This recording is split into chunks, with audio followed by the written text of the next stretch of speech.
mailabas lahat ng nararamdaman ko. Guys, hindi ko alam kung bakit kasi hi guys, hi everyone.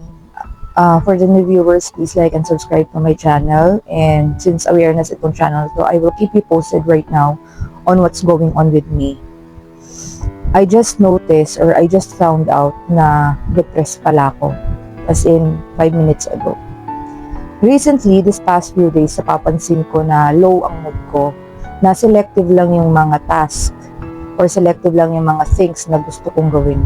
Pag may gana lang ako na gawin.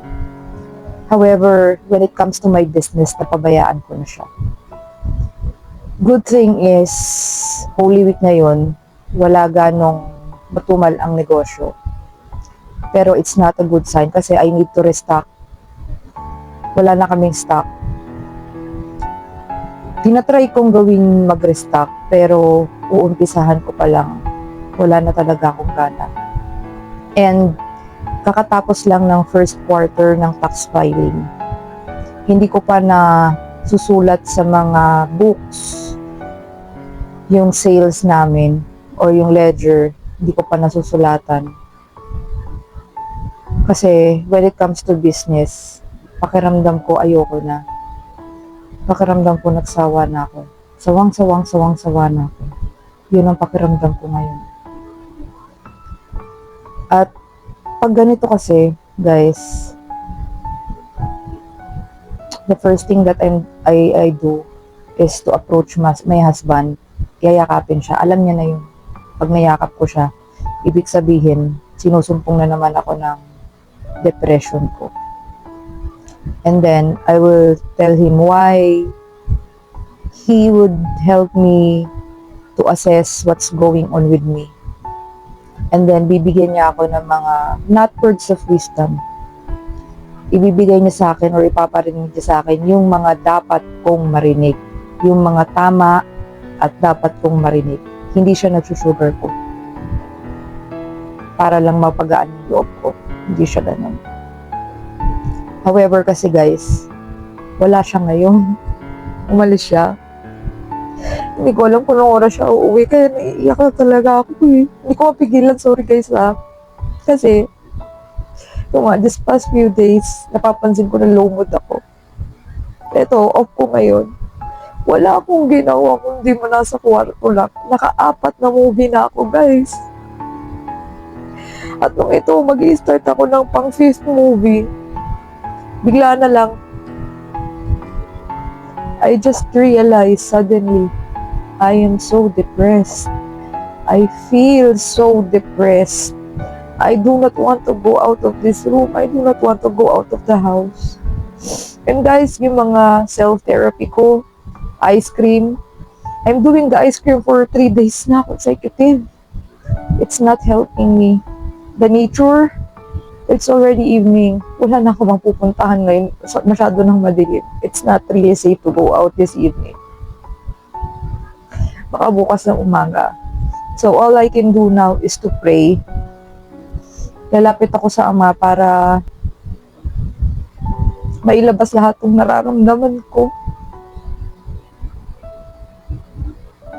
Guys, hindi ko alam kung bakit kasi umiinom naman ako ng gamot. Bigla na lang ako nakaramdam na wala na akong gana sa negosyo ko. Guys, nag-grow yung negosyo ko Pero kasi kung wala ako, hindi yun mag-grow. Ewan ko, hindi ko alam. Ayoko muna mag-isip ng kung ano-ano. Hintayin ko yung husband ko so someone I could talk to about that.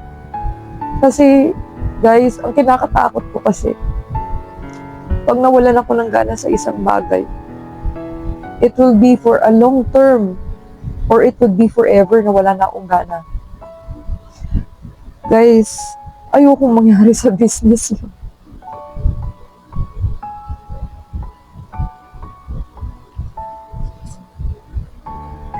Ayokong mangyari sa business yun, napabayaan ng business.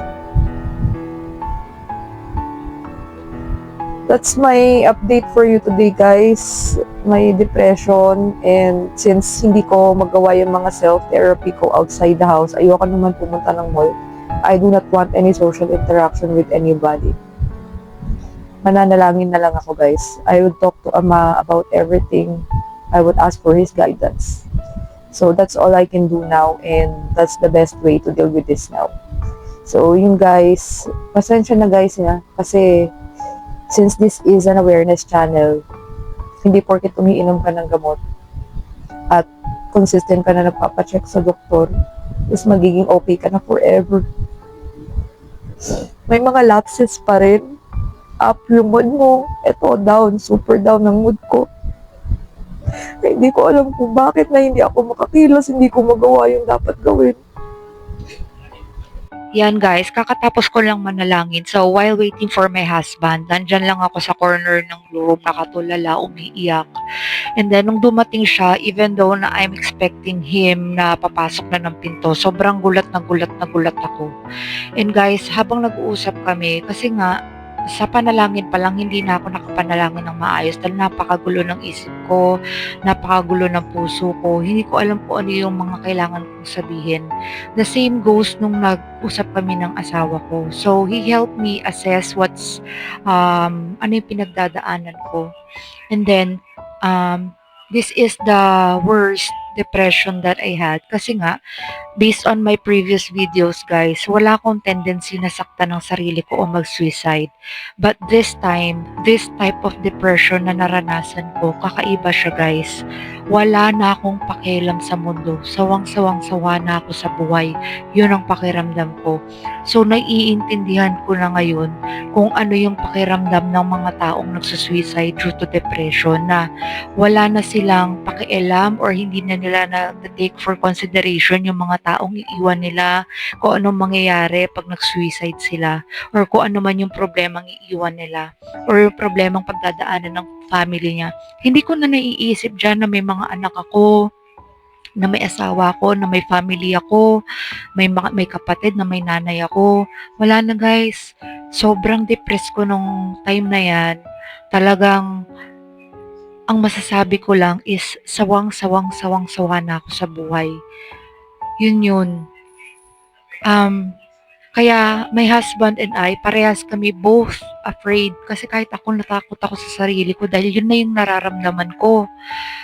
Kaya hindi niya ako iniwan that night, and the following day talagang binantayan niya ako.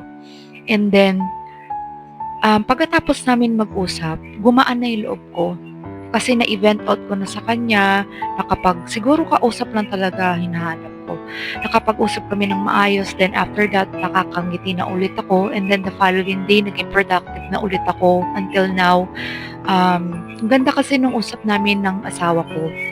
Kaya guys, talk therapy with someone that you've trusted so much.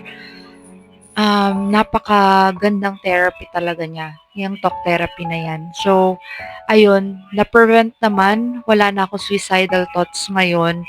Siguro talagang it's just once in a lifetime depression na na-experience ko. So, yun guys, please like and subscribe.